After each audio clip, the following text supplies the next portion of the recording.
What's up? Welcome to the Unstuck Podcast. I'm your host, Drew Koss, and you are in the right spot. This is where we discuss real life, real problems with real people. You're going to get unstuck. Now, while you're at it, make sure you subscribe and share this with a loved one. Let's get ready to get unstuck. Dr. Bradford, aka Nicole, what's one question that nobody ever asks you that you want them to? Well, I guess I would say my question would be, and now you're saying personal or on a podcast? Let's do personal. Personal. I guess the question that I would want people to ask me would be,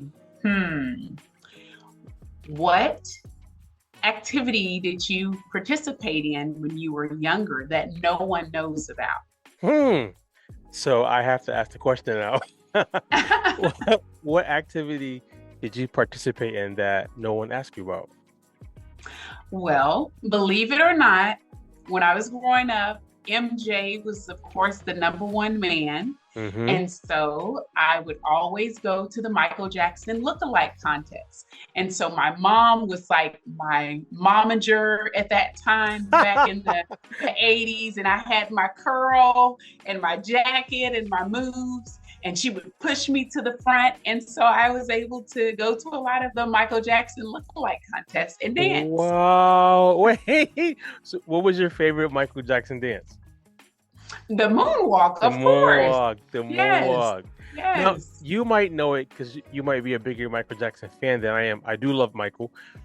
I heard he wasn't the originator or the inventor of the moonwalk. It was somebody else that they said he got it. I don't know how true it is, but it surfaced a couple times. And if you were, maybe you might have known, but I was like that. I believe he was the first. I think he's the one and only. Oh, we'll say he's the best. The best, okay. Because the other person couldn't have been that good because we don't know who he. Exactly. See, we don't know who he is. So we're glad you're here. We want to get right into it so we don't waste any of your time. Let's talk first about the book that you wrote. What inspired to that? But what actually inspired you to finish writing the book? I think life. I kept running into so many brick walls and having challenges in life. And for me, I've always been the underdog. I've always been different. And I started, if you've seen my bio, I'm from Austin. And, in Austin, they say, keep Austin weird. So, of course, wow. I've always, yes. I didn't know that. They do, yes. Wow. We're a little different in Austin. And so I've always been different. And so this book is very important to me because my integrity, I believe at times, have set me apart. Because there are situations at work or situation with friends and in life that would occur. And I couldn't just hold my peace and go along to get along. I had to speak up. I had to say something. And so the title, My Soul Is Not for Sale, I believe has been inside of me for years and years because I kept questioning myself. Why when I go into situations and let's say, for example, they say, diversity, we love diversity and we want it all here. But then you go and you're more of a face and not a voice. You're just a face and not a voice. And so I would question some things and that was not popular and that's not what you should do. And so I wondered, why am I running into these situations? You said that. And so we should be able to discuss that and it should be okay when it really isn't. And so I had to tell myself, it's okay, Nicole. You have to understand your soul is not for sale. You have the integrity, you have your morals and your values. And if you see something, you're going to do what they told us many years ago. You're going to say something. And so the title is My Soul Is Not for Sale, Removing the Lies, the Labels, and the Limitations. And so that's very powerful because when you think about that, we're all told different lies and we all have these labels. When you speak out, you're a troublemaker or you're labeled, oh my goodness, don't deal with that type of population. They're dangerous. And so sometimes the limitations are limitations we put on ourselves. And so this book, gives you some strategies, some takeaways. It gives you examples. So if you are someone that's dealing with, my integrity, why is it tough for me in relationships, my workplace, then it gives you some strategies on how to work with different individuals and how to become successful in those work environments and in relationships, but at the same time, holding on to your integrity and who you are. Man, if we ended the podcast on that, what makes you have this internal conviction that you won't sell out? I think it's a part of who I am and also my faith. It's something that I was born with. It's something on the inside, and it'll convict me because you know what's right. You know what you should say. Mm-hmm. And so in the book, I talk about some of the hush money, and not so in the world that it is in our society today. But I think some of us, we think about, well, I get that paycheck on the 1st and the 15th. I would say something, but I need my check. Ooh. And then you'll go into the break room and you'll tell the person that's outspoken, I can't believe they're doing that. I'm glad you're doing it. It makes a lot of sense. Power to you, and you keep going. Don't give up. But then you walk out of that break room and I ain't saying nothing. They're not gonna mess with my 1st and my 15th paycheck. So that keeps us quiet. And that helps us to conform instead of doing the things that we need to do, which is to stand up. And then there's an area in the book that I talk about, the flush method. And so I'm the youngest of 6 kids, and my sister right before me would always tell me, Nicole, when you're having different situations that you're struggling with, I want you to go and have your private time. So she would tell me, you get a roll of toilet tissue or whatever, a piece of paper, and you write down things that are stressing you out, that are overwhelming you, things that you're having problems with. You review it, you reflect on it, you pray over it, and then I want you to ball it up and I want you to flush it, and you got to release it. And so it's facing life's unpleasant situations and heal. If we don't heal from the things that have hurt us, we won't be able to move forward in a productive manner. So My Soul Is Not for Sale has, of course, a lot of acronyms that I've come up with, but strategies and takeaways. And we talk about biases that's in the building and the biases that we need to address and the biases that people want to ignore, so that everyone can feel free to do an excellent job at work and feel comfortable, and they don't have to leave parts of them in the car or parts of them at home because I have to code switch to fit in. So that, to me, hearing that, I immediately think shrinking or having to hide, because if you bring your full self, something is going to happen. Now, do you see that happen with people often? Oh, most definitely. Yes. And in the book, I have lots of examples, and I provided those examples so people won't think, well, it's just me. Something's wrong with me. There are other people that are courageous enough to stand up and say, this is not right. When we're making our airplanes, we have to speak out when there's a lot of things that's going on in our society. And if we didn't have those individuals that were courageous enough to stand up, where would we be as a society? So it's just bringing us back to our core values when we're living in a society where any and everything goes. Dr. Nicole, with this book, is there a workbook to it? Yes. Okay. Is there like a community around this book also? I'm trying to drum up the interest. I'm trying to get my tribe, my feet. I love it because I think with like social media and society now, no one is standing for anything. It's more so like, let's just mesh. And you use scripture, so I take it you're a believer. It's a scripture that I love that talks about, being not conformed to this world. That's it. But being transformed by the renewing of our mind. But how do you stay so strong and not conforming when everybody else is conforming around you? Well, I think, again, it goes back to when I was younger. I've always just been different. And if I blended in and I was like everyone, I thought something was wrong with me because I don't want to be like anybody else. And also, it's in my religion and how I've been trained because we're supposed to be set apart from the world.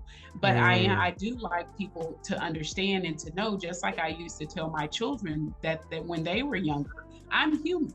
I have my good days and I have my bad days. It hurts when people will look at you and say, oh, well, she's the one that went to HR or she's the one that spoke up, knowing that when we're not in that space, you're the one texting me behind everybody's back saying, if more people did that, and it's always a caveat.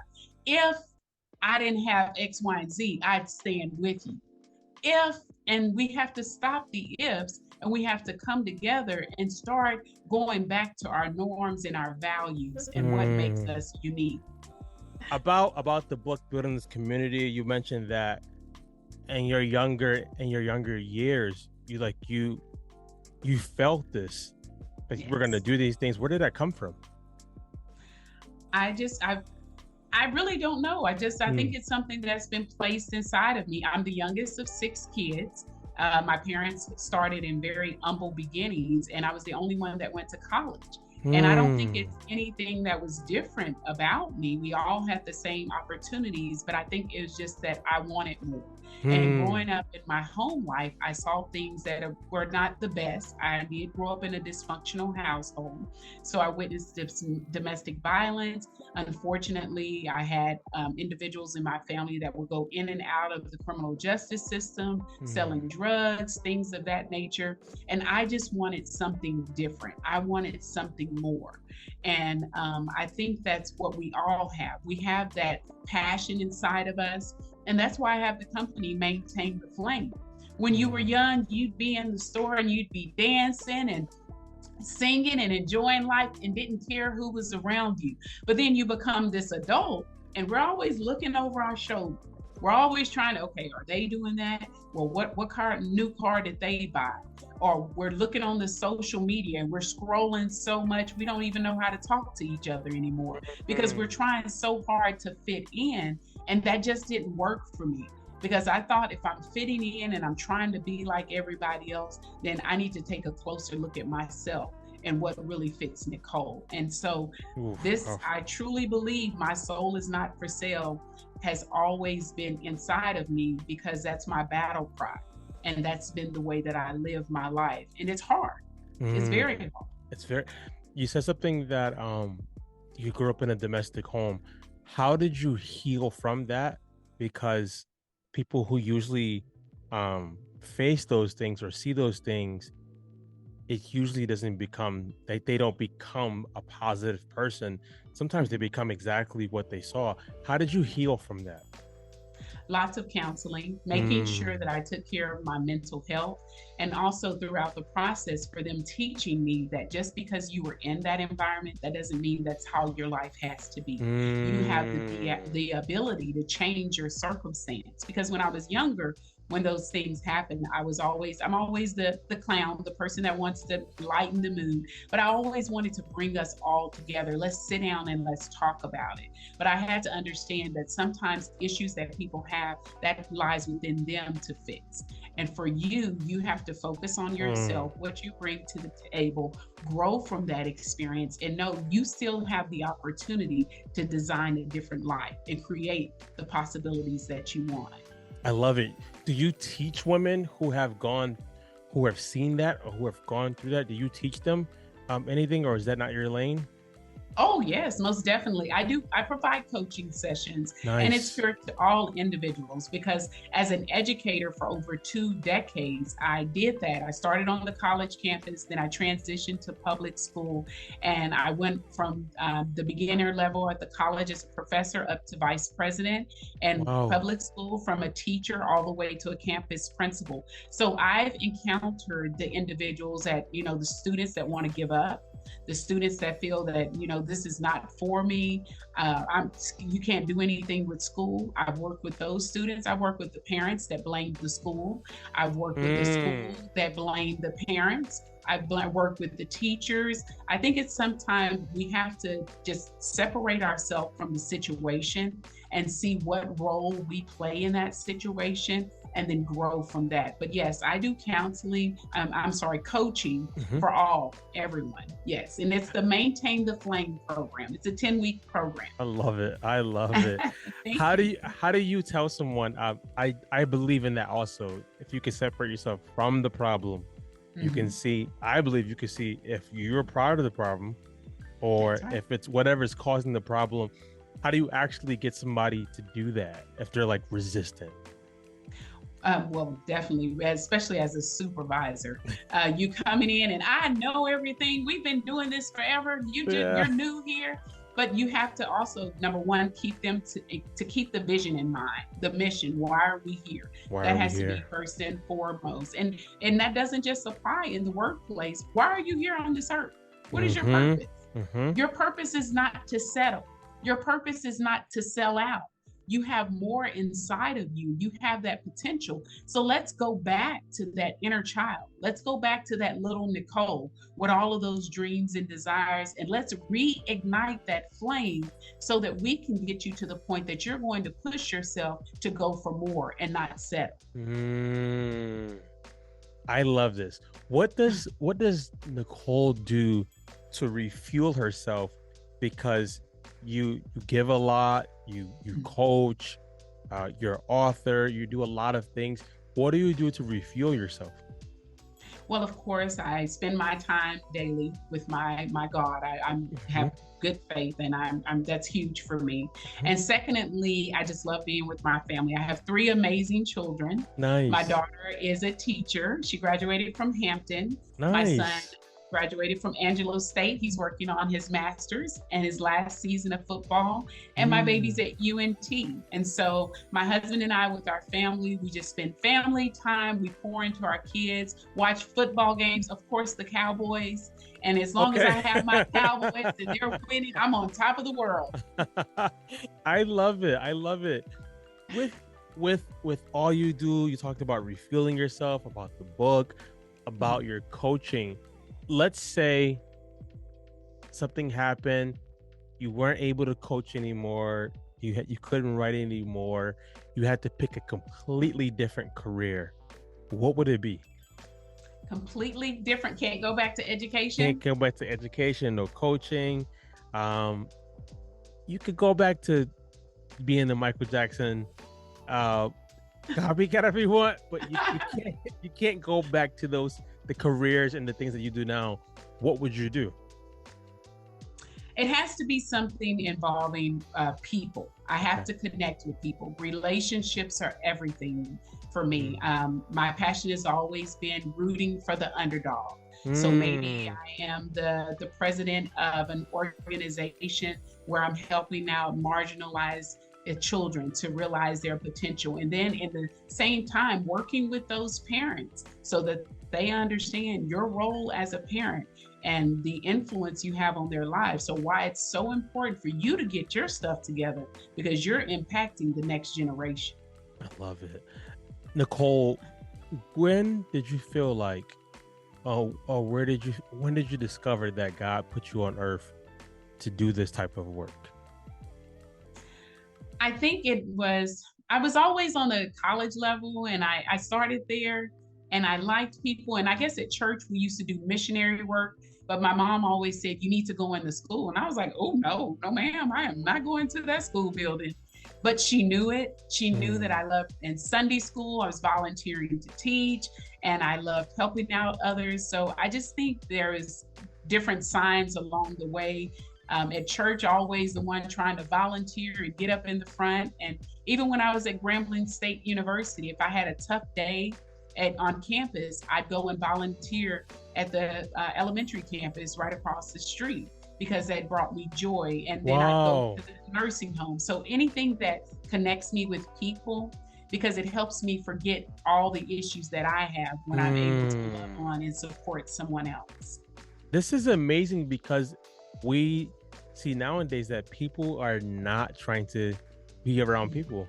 Yes. Like, it's almost as if like if I'm around people, I'm overwhelmed, I'm burnt out, and you're saying like I have to be connected to people of some sort. That's right. Yes. That gives me my energy. Okay, so you would do something that would still be with people. Now, let's just say you get a call tomorrow and someone's like, "Hey, the book is a New York Times bestseller.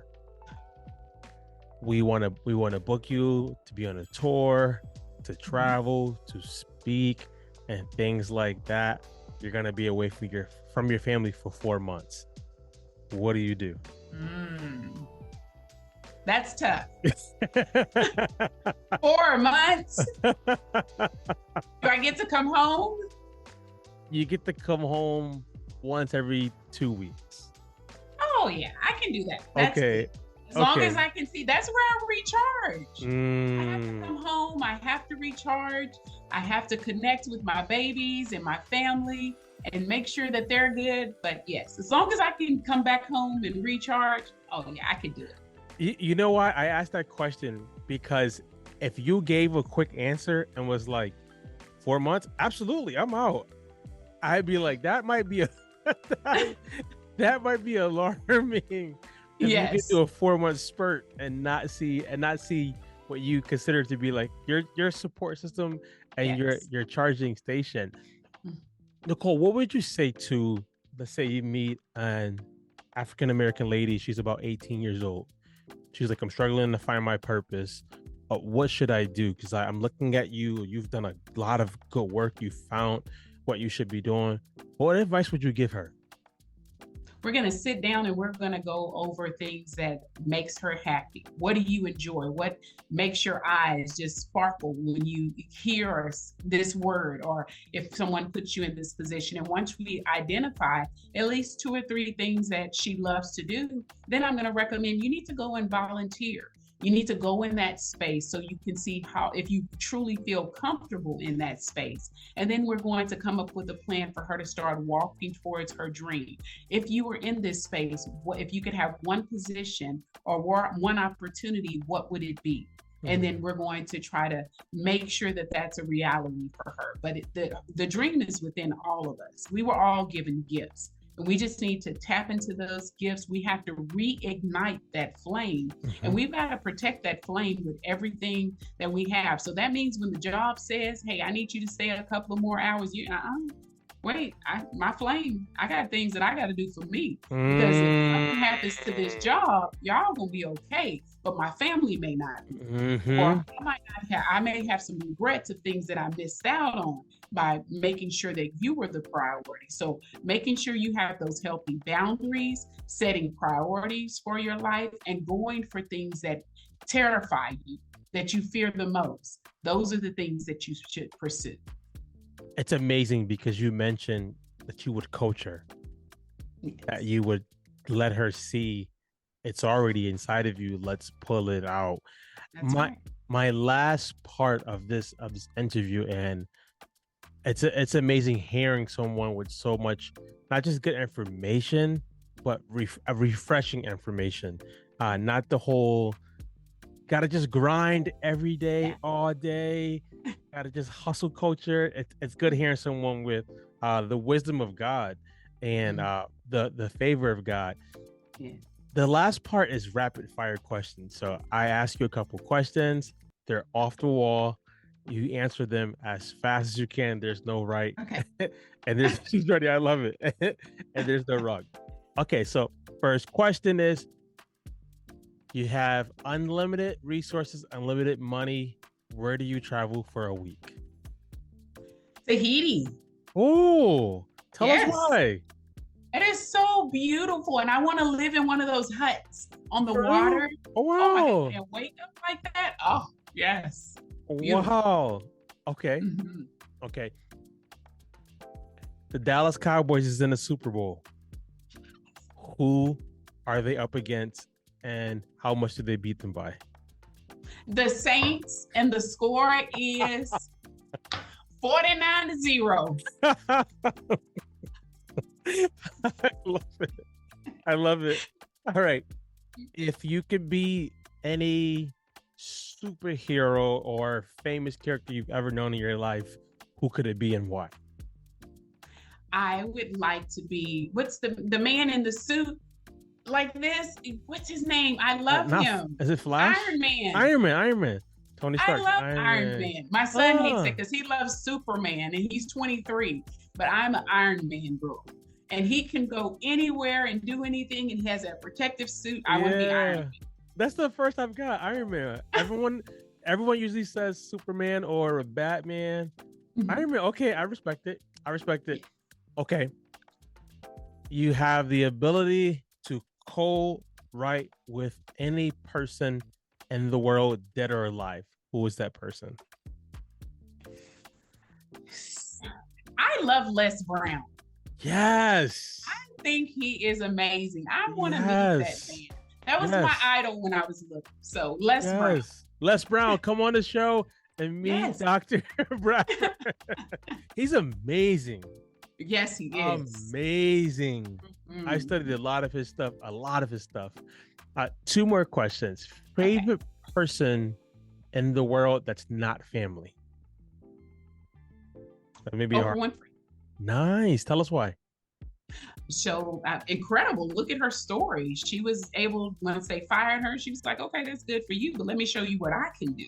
And she's built this amazing empire and just impacted so many people's lives with her message. And so that's my goal. I just want to help people. I think that's what we're called to do.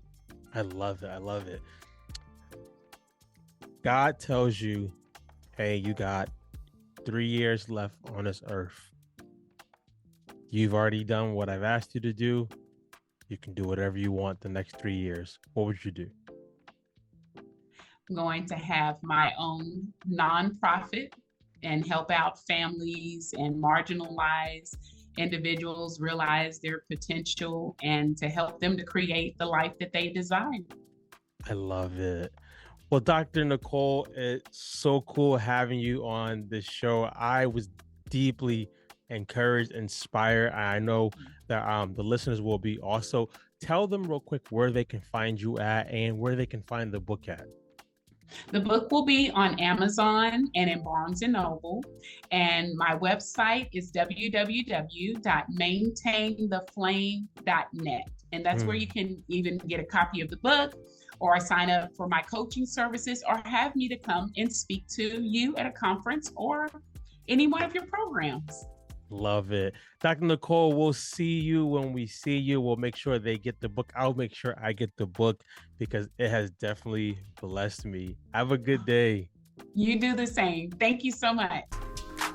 I cannot say thank you enough for listening to this episode.